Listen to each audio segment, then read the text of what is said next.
Indeed, what we expect the president this time is not just to give a general statement with the hope that Treasury may come back later to put details, or the ministers, different ministers will have come back later in their own budget speech and give details. Want the president to be upfront, the president to come up how is his government is going to implement the economic recovery and construction plan, because we do have a plan.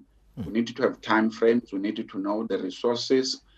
How are they going to? We need to look at the targets. So we're asking the president at this time, he must not give general statements. He must make it exact. If we're going to be dealing with the question of infrastructure, he must be able to quantify, to show the example, so that we can hold him accountable. We can come back and say, President, in your State of the Nation address, you said by this time, we'll be able to do this and this. So also including the question of economic recovery and relief funds, we want him to say the TERS will be extended by when, the 350 rand a month will be given by when, how our small companies are going to be assisted.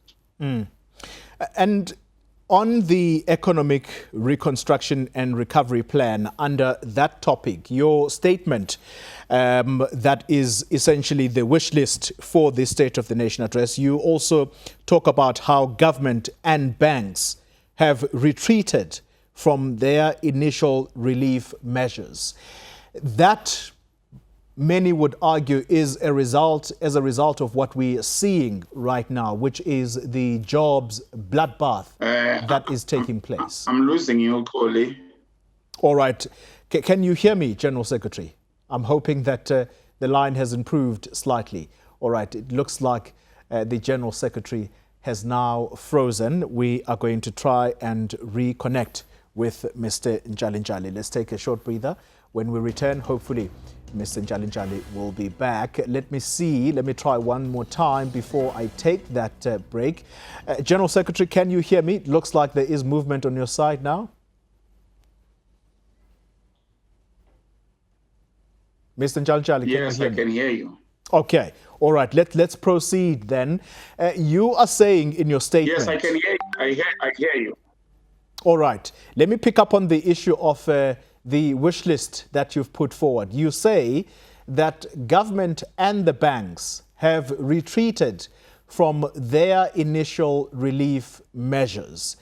That, by some will say, is the very reason we are seeing people on the streets right now, because the commitments that were made by government and the banks have simply not been met, resulting in the jobs bloodbath we are seeing. What are you doing as Cosatu to make sure that you hold not just government to account, but also the private sector, which government, in essence, partnered with to try and cushion businesses from going under? Look, we have raised this issue with the president that they gave 200 billion rand available to the banks so that the bank can assist the small businesses. But we're told that businesses are not taking up the offer, small businesses. And we can conclude that the reasons they are not doing it is the strenuous interest rates and the conditions that the banks are putting on those things. We don't think it's in the interest of the country for the banks to put strenuous measures. They needed to help the small businesses. And we've been raising this issue with government. We had a meeting with business and government last week. We raise again these issues. We think the president has to use some kind of sticks to the bank and said, you can't just hold money and not use for the intended purpose. Mr. Ntshalintshali, of course, the background against which the president will deliver this State of the Nation address is that of a persisting COVID-19. We are hearing just this week, as we concluded, the amounts of corruption that are possibly taking place. The SIU stating that they are investigating 13 billion of the 30 billion that was set aside to try and make sure that PPE is rolled out. Are we winning the fight against corruption in the country, you think?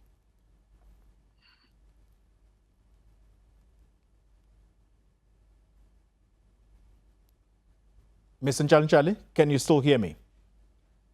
Yes, I hear you a bit, but I think you were referring to the persistent corruption in the health system, considering that now we're going to be looking for the vaccine and the possible corruption.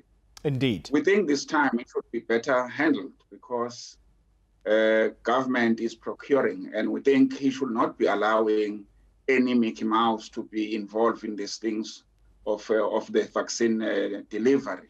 We warned government in the first one on the PPEs. We warned the Treasury that he was opening it up for corruption when he was giving and decentralizing the procurement of the PPEs. Others were bought, but were regarded to be paid, but they were never delivered. And I think the cases by the SIU will reveal that some of the companies that were involved in this PPE procurement never existed in the first place, but money was taken. It is in that context that we are asking the law enforcement agencies to move with speed, arresting people and not put them to bring them to court, trial them, does not help. Ms. Ntshalintshali, I want us to continue this conversation in a bit. So the question remains, just how much support does the president still enjoy from Cosatu?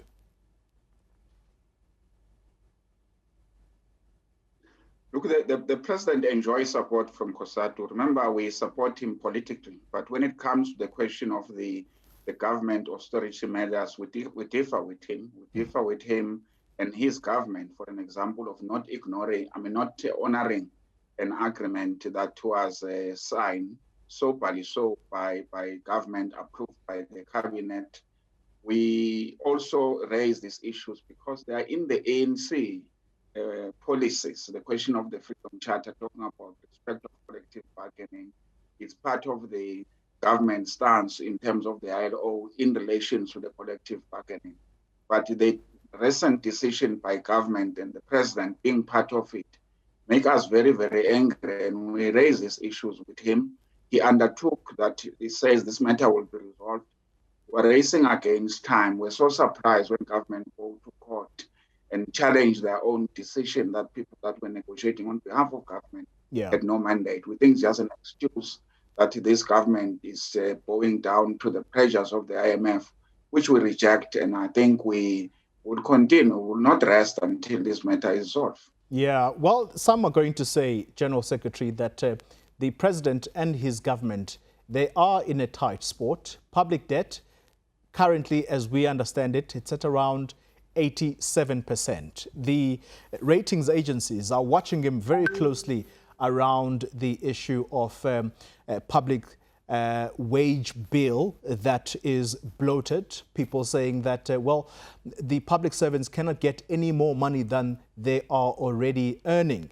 So, again, that issue of the public sector wage bill or the agreement that was not concluded by government, at least the last leg, do you still hold much hope that it may be fulfilled at some point? It has to. The government was not elected by the rating agencies. The rating agencies, they don't do service delivery. It is these public sector workers that the president needed to invest to ensure that, as we're talking about the question of health workers, without them, there will be no country. So he has to honor what he agreed and what they agreed. He has to find some money. He has to fight more corruption. He must recover more money that is being wasted, as you were raising earlier, about billions and billions in the question of the PPEs that the SIU is investigating. Recoup that money. Those workers, they don't need that money, all the money that has been wasted. They need just a portion to respect the agreement. And then we negotiate in good faith for the future. But you can't ignore what you have agreed upon. We understand the government is in a tight spot. Everybody knows that one. But you can't unilaterally just ignore an agreement. We're going to take it. I think we're going to win these matters in the Concord, but we're going to use both the court, we're going to use both the boardroom, but we're also going to go to the streets. When the government needs these public sector workers more, you will find them in the street. And that is something that I think the president may be looking to avoid, you going out to the streets. Is that something that you intend to implement soon? Because that may be a very, very bad move, particularly for the government that he leads. Yes, we're mobilizing our members as we speak. Different unions are talking to their members. We'll be going for Section 77. Definitely, we want to go to the street sooner than later.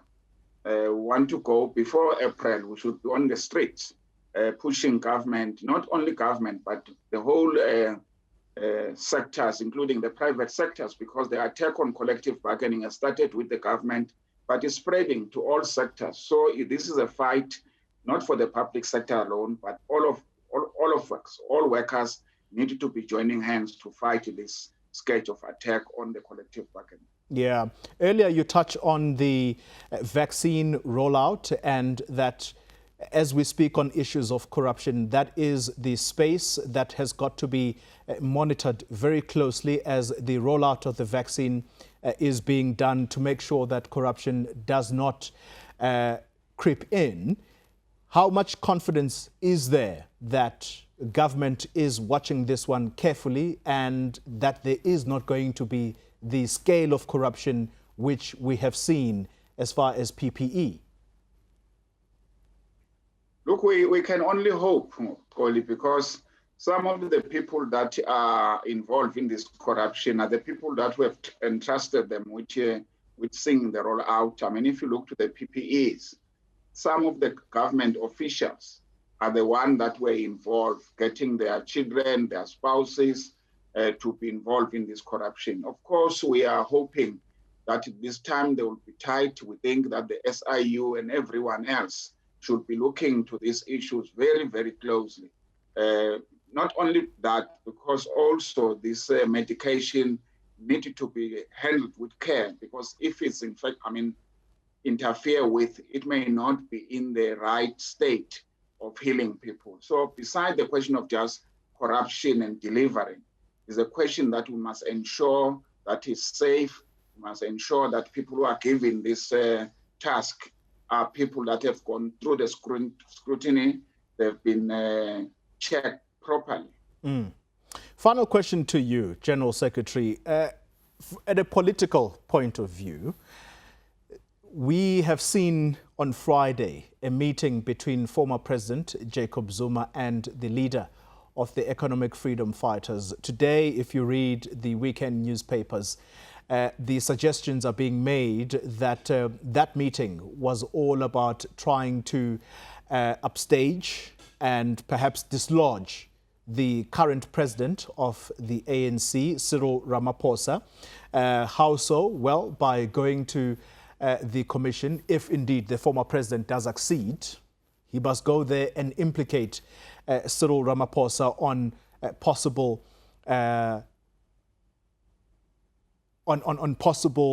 issues that he may have had come across in as far as this issue of state capture is concerned. What are your thoughts as Cosatu around these meetings that are going on, and in particular around this so-called radical economic transformation faction within the ANC that is said to be regrouping?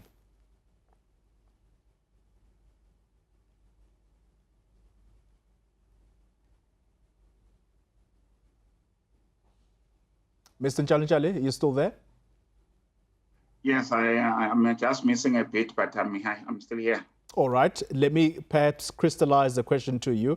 Are you, as Cosatu, concerned at all about a regrouping of a faction within the ANC called the Radical Economic Transformation?